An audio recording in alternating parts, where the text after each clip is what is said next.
moet het nog even om gaan letten en ik ben het emotioneel ervoor. Want mijn café is mijn huiskamer al 8 hier. En we hebben er nooit wat hand met justitie. Ik heb er nooit wat maken. Ik ben zeer blij met die uitspraak, want het maakt precies duidelijk waar het om gaat. Over de avonden en de uitgaansnacht. Het gaat niet om overdag iemand te treffen die een goed café heeft.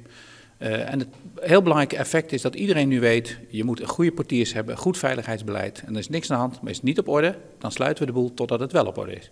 Een bomvolle rjochtzeil joert. Klanten van Café de Prins stiepje haar kroegbaas bij het Kwartpleit. Neffens eigenaar Rusticus had hij geen schuld aan de slanerij orende weekend. In het café wie doe een ruzie ontstien. De lastige klant waard boeten zet en oerdroegen aan de politie. Doe escaleren de zaak.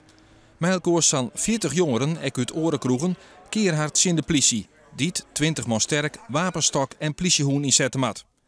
Nevens de rechter is het café voor een pad verantwoordelijk en besluit dat de kroeg een wandellang dichtmat na een jongens. De rechter roept de gemeente en de kroegbaas mijn klam op mijlkoor een oplossing te vinden.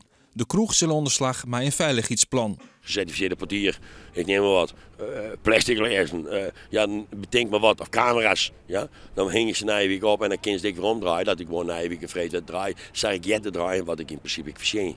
Als het plan goed is, zou de kroeg binnen een week biegelieks weer hier kennen. Nevens Burgemeester Kronen is het al met al een belangrijke zaak voor jou wat joert. Heel veel cafés en horecagelegenheid doen het prima in Leeuwarden, omdat ze goede portiers hebben, omdat ze goed veiligheidsbeleid hebben, omdat ze bijvoorbeeld meedoen aan het collectief beleid. Dus iemand die in de ene kroeg niet mag, mag de andere ook niet meer in. Daarmee hou je samen de boel veilig. Nou, deze deed er niet aan mee. Dat kan alsnog en hoe eerder die het op orde heeft, hoe eerder hij gewoon ook weer open kan.